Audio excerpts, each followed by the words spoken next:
The United States military began major combat operations in Iran. Our objective is to defend the American people by eliminating imminent threats from the Iranian regime, a vicious group of very hard, terrible people. Its menacing activities directly endanger the United States, our troops, our bases overseas, and our allies throughout the world. For 47 years, the Iranian regime has chanted death to America and waged an unending campaign of bloodshed and mass murder, targeting the United States, our troops, and the innocent people in many, many countries. Among the regime's very first acts was to back a violent takeover of the U.S. Embassy in Tehran, holding dozens of American hostages for 444 days. In 1983, Iran's proxies carried out the Marine barracks bombing in Beirut that killed 241 American military personnel. In 2000, they knew and were probably involved with the attack on the USS Cole. Many died. Iranian forces killed and maimed hundreds of American service members in Iraq. The regime's proxies have continued to launch countless attacks against American forces stationed in the Middle East in recent years, as well as U.S. naval and commercial vessels and international shipping lanes. It's been mass terror, and we're not going to put up with it any longer. From Lebanon to Yemen and Syria to Iraq, the regime has armed, trained, and funded terrorist militias that have soaked the earth with blood and guts. And it was Iran's proxy, Hamas, that launched the monstrous October 7th attacks on Israel, slaughtering more than 1,000 innocent people, including 46 Americans, while taking 12 of our citizens hostage. It was brutal, something like the world has never seen before.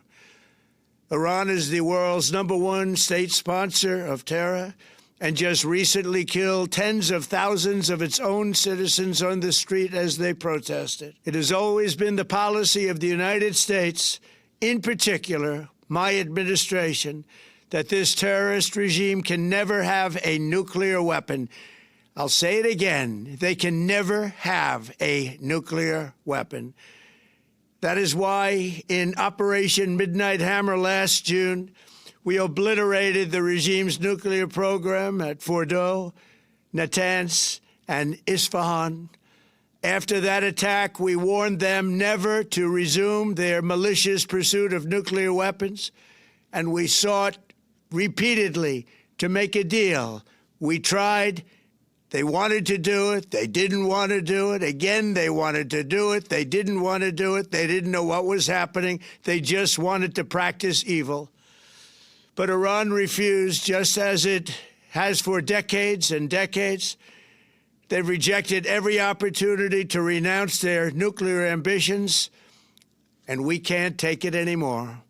Instead, they attempted to rebuild their nuclear program and to continue developing long-range missiles that can now threaten our very good friends and allies in Europe, our troops stationed overseas, and could soon reach the American homeland.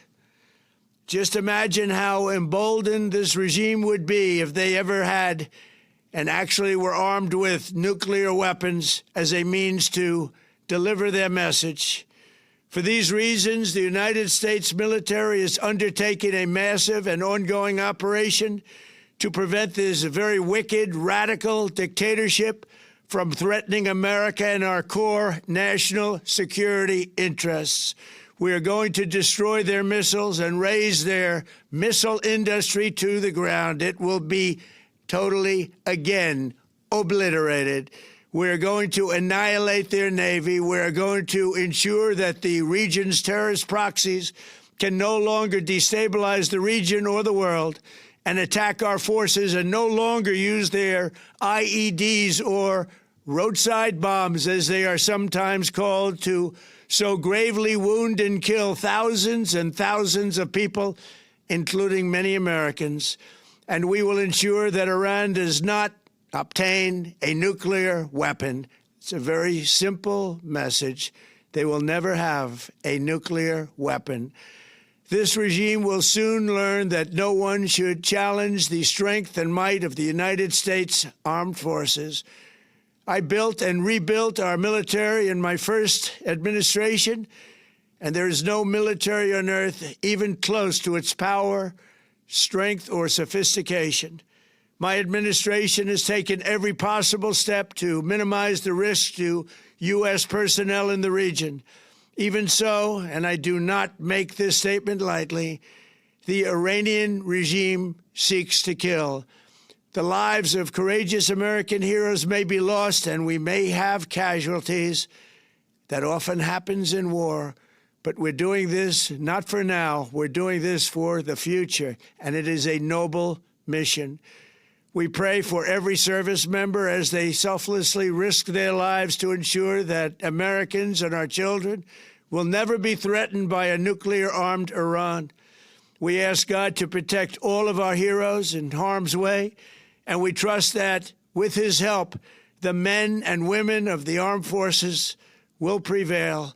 We have the greatest in the world, and they will prevail. To the members of the Islamic Revolutionary Guard, the armed forces, and all of the police, I say tonight that you must lay down your weapons and have complete immunity, or, in the alternative, face certain death. So, lay down your arms. You will be treated fairly with total immunity, or you will face certain death. Finally, to the great, proud people of Iran, I say tonight that the hour of your freedom is at hand. Stay sheltered. Don't leave your home. It's very dangerous outside. Bombs will be dropping everywhere. When we are finished, take over your government. It will be yours to take. This will be probably your only chance for generations. For many years, you have asked for America's help, but you never got it.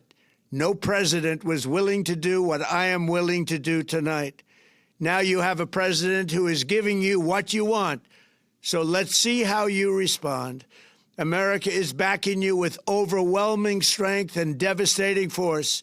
Now is the time to seize control of your destiny and to unleash the prosperous and glorious future that is close within your reach. This is the moment for action. Do not let it pass. May God bless the brave men and women of America's armed forces. May God bless the United States of America. May God bless you all. Thank you.